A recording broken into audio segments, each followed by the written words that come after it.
Salut à tous les bigs, on se retrouve aujourd'hui pour la vidéo de mon Rewind 2023. J'ai l'habitude de le faire sur Instagram, donc voilà, roulez-vous-en un petit, prenez votre boisson et mettez vos doigts de pied en éventail parce que là, on va faire le Rewind de l'année 2023 du UA et ça va être chargé.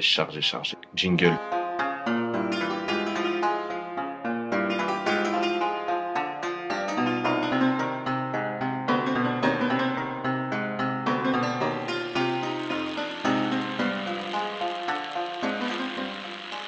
Bon, comme tout le monde, l'année 2023 commence en janvier et elle commence très fort car le 4 janvier, c'est le drop 0 de Micron, c'est-à-dire le premier drop que j'ai fait avec la marque Micron. Je me rappelle que ce drop, j'ai bossé avec des mecs que je connaissais de la ville, tout ça, donc on a fait tout ça plutôt bien. J'ai designé les logos, ils ont print et fait la réalisation des pièces. Donc voilà, l'année elle a commencé très forte avec le drop là, mais c'est pas tout, parce que l'année elle commence doublement fort, parce qu'en plus le 6 janvier, on prend la route direction Amsterdam avec toute l'équipe pour partir tourner Weed Trip le film.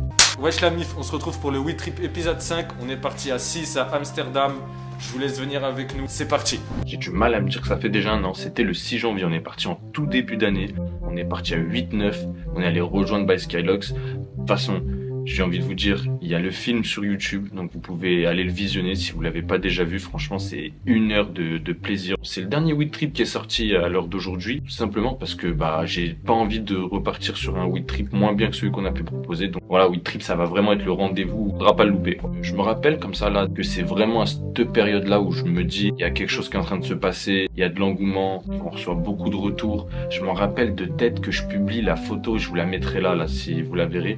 Je publie cette photo là et genre elle fait 1000 j'aime en moins de 2 heures ou un truc comme ça. Vraiment là je me suis dit ok, il y a un truc à faire. C'est l'un des moments où j'ai ressenti le plus d'engouement sur ma page. Le film, on a bossé ça comme il fallait et franchement je suis super content du résultat avec toute l'équipe et tout, ça m'a fait vraiment plaisir. C'est un souvenir je pense qui restera gravé à jamais dans ma mémoire. Vraiment ce Weed Trip là, pour ceux qui l'ont pas vu, allez le voir, ça vaut vraiment le coup. Je vivais un peu dans un rêve, ça veut dire que le drop Micron, il avait quand même bien marché pour un premier drop, pour une marque comme ça, j'étais plutôt surpris. Donc voilà, je sais pas que ça n'a rien à voir avec aujourd'hui, mais vraiment, j'étais vraiment content. À côté, on prépare un projet avec Dex. On fait 70 000 écoutes les 2 premières semaines, je crois. Y'a que la pêche, tout le monde va réussir, ça va péter les frérots. Prenez soin de vous les frérots, et ça va être pour tout le monde bien. Je suis dans un petit rêve, tout se passe plutôt bien. Je commence à être plus épanoui, mais comme vous savez, dans la vie, tout se passe rarement comme prévu.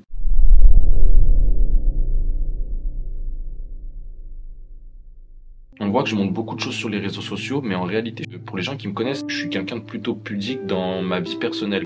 En fait, je vais pas avoir de mal à exposer tout ce que je fais, mais je vais avoir du mal à exposer ma vie personnelle. Ça veut dire montrer ma famille, montrer même l'intérieur de chez moi, tu vois. Je suis quelqu'un qui aime pas trop exposer sa vie personnelle. On est début février et je me sépare de la personne avec qui j'ai été et habité pendant 7 ans. Et à ce moment-là, je taffe pendant les 3-4 jours, je me mets à fond, je me dis je vais partir en Belgique et tout.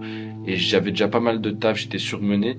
Et à ce moment-là, je chope un anthrax de kyste sur la cuisse, sur le haut de la cuisse. Je me rappelle que c'est la veille de partir de Belgique. Donc voilà, c'est douloureux et je sens que j'ai de la fièvre et que je suis pas bien. Et je mange avec ma mère le midi avant de partir en Belgique. Elle voit que je boite, elle voit que ça va pas, elle voit que je suis tout blanc et tout. Et elle me dit, écoute, on va aller aux urgences vite fait pour voir. Et la femme, elle regarde, elle fait, comme ça, direct, je sens que ça pue. Tu vois, je sens que ça pue, mais sur le moment, je réalise pas ce qui va se passer, ce que je vais endurer derrière. Sur le moment, je me dis juste qu'ils vont le percer, ils vont le vider et je vais partir. Tellement pour vous dire à quel point je réalise pas, c'est que la femme, elle me dit, est-ce que vous êtes à jeun, tout ça, parce qu'on va devoir vous endormir. Et si vous avez mangé là récemment, on peut pas vous endormir. Et je lui dis, je viens de manger.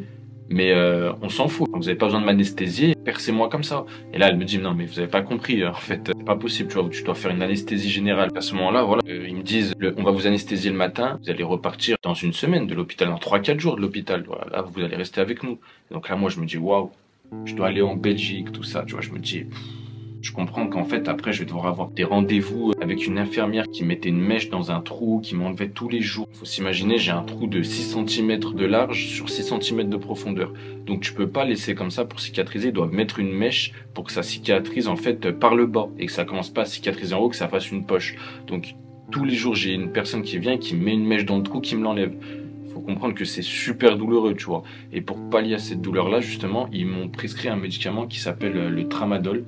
J'en prends 6 à 8 par jour, c'est énorme, pendant 2 semaines. Et il faut savoir que le tramadol, c'est un opiacé, ça joue vachement sur le moral, sur tout ça. sachant que j'étais en train de vivre une séparation, mais en même temps, j'étais toujours dans l'appartement où je vivais avant parce que j'avais les soins, je pouvais pas bouger. Donc en fait, je me retrouvais tout seul toute la journée sous médicaments, allongé sur le ventre parce que je pouvais pas m'allonger sur le dos, je pouvais pas marcher, je pouvais pas m'asseoir. Donc voilà, j'étais sur le ventre toute la journée alité, je faisais plus rien quoi. Vraiment, j'étais dans une déprime, ça allait pas, mais c'était surtout à cause des médicaments, le fait que je pouvais rien faire. Tout mis ensemble, je dirais pas que j'ai fait une dépression ou un burn-out parce que ça serait pas vraiment le terme. Ça m'a fait un électrochoc. J'ai pu me retrouver un peu peut-être plus avec moi que d'habitude et du coup j'ai lu des livres pas mal parce que je suis quelqu'un qui lit quand même de base. Ça m'a fait du bien dans un sens, ça m'a permis de couper un peu et au bout de 2 semaines, dû aux médicaments, j'arrivais plus à manger, j'arrivais plus à boire. En fait, tout ce que je mangeais, tout ce que je buvais, si je buvais trop, je le revomissais en fait. J'arrivais plus du tout à me nourrir. Un jour, 2 jours, le 2e jour, l'infirmière, elle me voit dans un état où j'avais perdu 8-9 kilos en fait. Elle appelle l'hôpital où j'étais et elle demande que je sois réexaminé par la femme qui m'a opéré parce qu'elle se dit peut-être qu'il y a une infection, peut-être qu'il y a quelque chose ou en tout cas lui represcrire d'autres antidouleurs que le tramadol qui est en train de le bousiller quoi.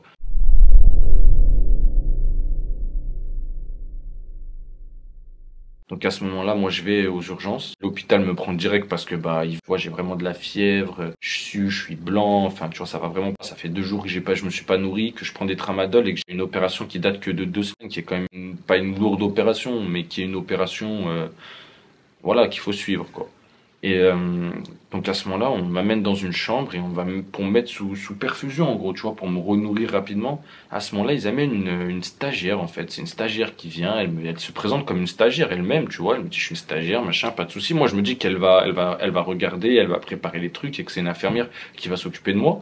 Mais je vois que c'est elle qui va me poser le cathéter, je crois que ça s'appelle. Elle demande conseil à l'infirmière. L'infirmière elle lui dit comme t'as vu dans tes cours, hein, tu sais, en mode elle l'aidait pas du tout. Faut savoir qu'un cathéter c'est pas une prise de sang. Moi je crains pas du tout les piqûres, les trucs comme ça, vraiment le sang, tous ces trucs, ça je crains pas du tout, tu vois. Le cathéter c'est un peu plus gros, je vais pas vous dire que c'est douloureux dans le sens où quand c'est bien fait, ça va direct, ça va être douloureux 5 secondes, mais là elle y arrive pas. Elle reprend, elle tourne et elle est à l'intérieur, elle tourne le truc, elle est dans ma peau, elle tourne machin, elle se reprend 1 fois, 2 fois, 3 fois. Et au bout d'un moment, moi, petit à petit, je suis déjà faible, tu vois, je suis déjà super faible, j'ai pas mangé depuis un moment, et petit à petit, je sens que je commence à tourner de l'œil, et là, dans mon bras, je sens qu'elle touche quelque chose, et là, ça fait d'un coup, je sens que ça passe dans tout mon bras, dans ma tête et tout, ça me fait un choc électrique, en gros. Et je me retrouve, je vous jure que c'est vrai, paralysé.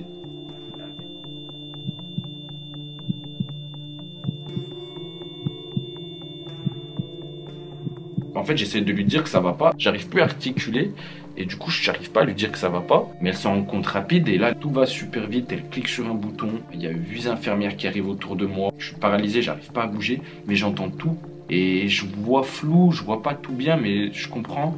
Et j'entends mettez-lui l'oxygène, oxygène maximum. Il commence à me coller les trucs sur moi.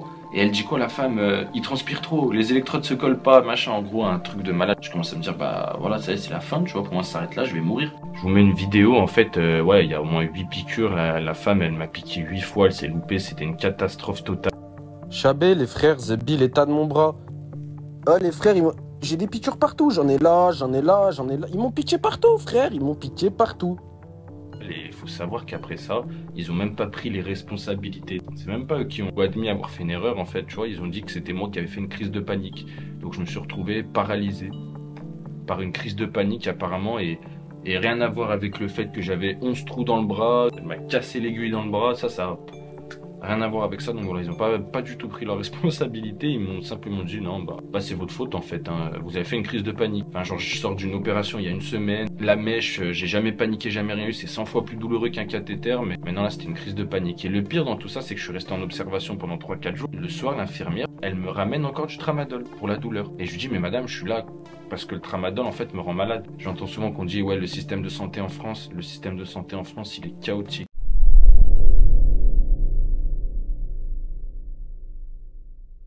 Je sors de l'hôpital au bout de 2-3 jours après, tu vois, ils me font tous les tests cerveau, tout ça pour être sûr que rien n'a été endommagé.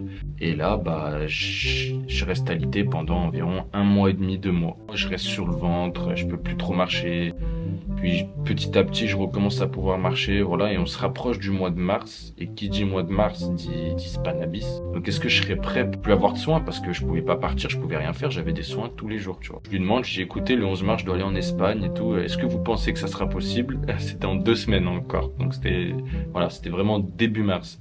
Et elle me dit, bah écoute, non seulement oui, tu peux, tu pourras, mais en plus, je te recommande vraiment d'y aller parce que bah voilà, par rapport à tout ce que tu as vécu, tout ce qui s'est passé, ça te fera du bien en vrai de partir, de bouger, de voyager, d'aller avec tes amis, tout ça. Donc ouais, clairement, vas-y. Là, au moment où elle me dit ça, ce qui me soulage, c'est que je me dis déjà dans moins de 2 semaines, je pourrais re-être dehors et remarcher de manière normale, entre guillemets.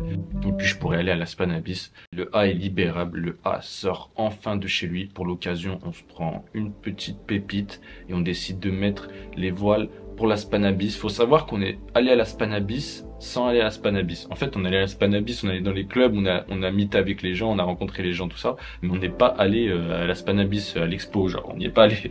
En vrai, c'est pas très grave, c'est vrai que la Spanabis, ça se passe aussi plus dans les clubs limite que dans l'expo, mais en tout cas, voilà, on est allé en Espagne, on est allé à la Spanabis. J'ai pu profiter vraiment, ça. Je me rappelle qu'à ce moment-là, je me disais, putain, je suis heureux de juste pouvoir marcher, de juste pouvoir être dehors, et vraiment, je me rappelle avoir eu cette sensation de bonheur que j'avais pas eu depuis bien 2 mois, en fait, le temps d'être à l'hôpital, tout ça, où là, je me dis, ok, c'est cool. Là, on est à la Spanabis, on fait des stories, on rencontre Alex, Ryan, Yaya, enfin on rencontre un peu tout le monde et c'est vrai que ce voyage sur le moment il me fait beaucoup de bien. Mais là, l'amusement va être de très courte durée.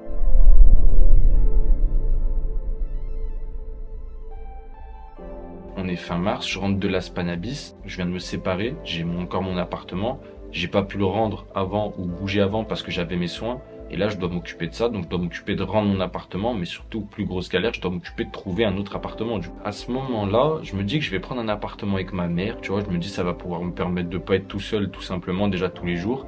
Et au moins, ma mère, ça la rapproche de son travail, tout ça, donc on se prend un petit appart en ville, tout ça, on cherche des apparts, mais c'est vrai que c'est une galère, soit l'appart il est pas ouf, soit l'appart il est beaucoup trop cher, soit il nous demande fiche de paye, garant, machin, tout ça, un peu compliqué de trouver. Et en même temps, je savais que dans 1 ou 2 mois, j'allais partir en Thaïlande. Et à ce moment-là, je me dis, bah en vrai, au lieu de partir dans encore 1 ou 2 mois après avoir trouvé mon appartement, autant pas prendre d'appartement et partir directement en Thaïlande. C'est ce que j'ai fait.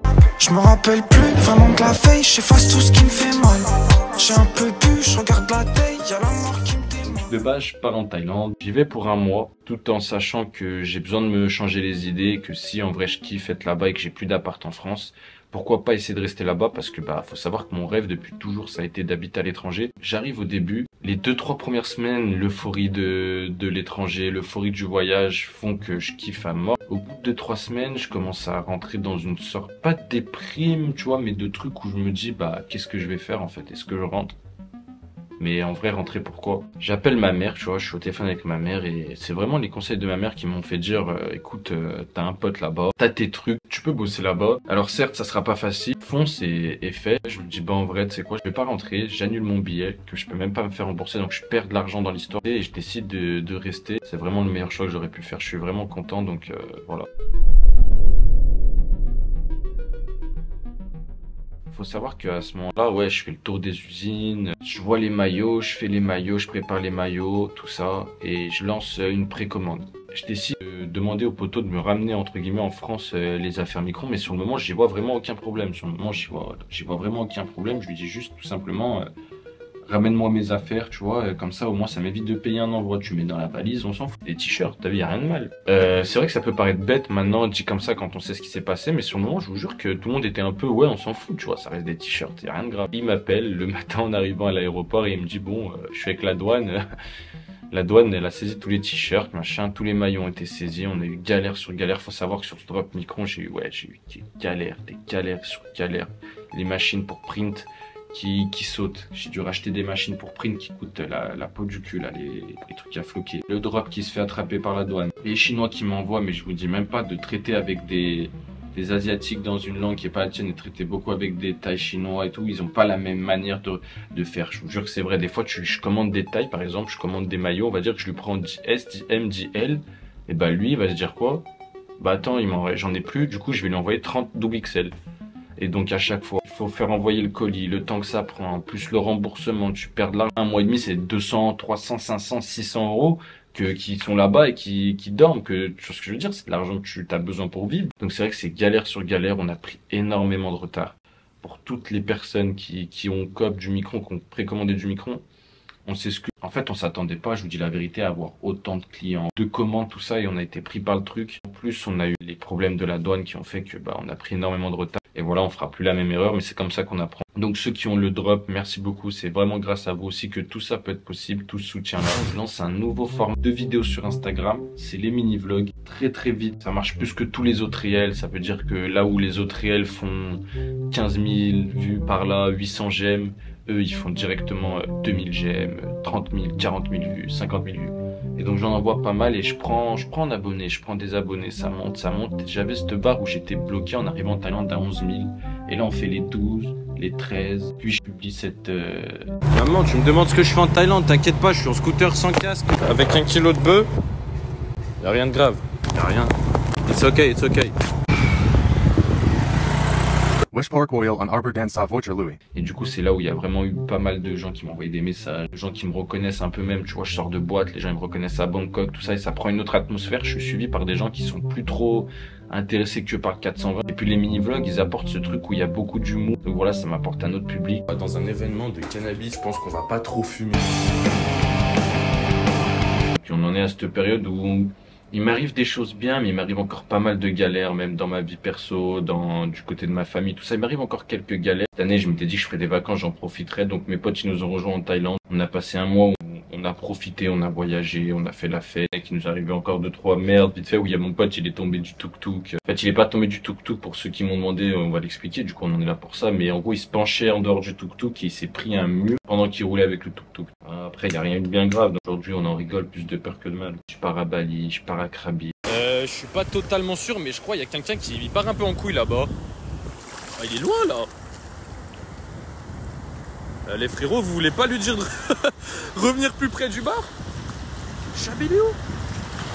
Ah, mais il a disparu. Ah bah c'est bon, il est mort. Ah non, il est mort. Voilà, on arrive au jour où j'ai eu l'idée de faire cette vidéo. On prend l'avion, on rentre, on est dans le taxi. J'ai la musique dans les écouteurs, j'ai la tête contre la vitre. Je regarde un peu Bangkok et tout parce que je me dis putain, c'est la fin de l'année quoi déjà. Et je réalise à quel point j'ai changé de vie, j'ai totalement changé de vie. J'ai appris plein de choses, j'ai découvert plein de choses. Que ce soit mon train de vie, mes fréquentations, mes habitudes, même ma manière de voir les choses, elles ont plus rien à voir avec le début de cette année 2023. Ma manière de voir le monde, ma manière, tout est différent. Tellement de rêves que j'avais en tête que j'ai pu accomplir cette année. En fait, cette année 2023, elle a été aussi belle que horrible. Les montagnes russes quoi. Vraiment, ça a été de haut en bas et ça a pas arrêté. C'est ce qui m'a permis de faire une année de folie comme ça. Je pense que c'est pas la plus grosse année de ma vie, mais ça sera une que je retiendrai longtemps de l'année 2023. Et je pense que je m'en souviendrai. La fin de beaucoup de choses et le début de beaucoup d'autres.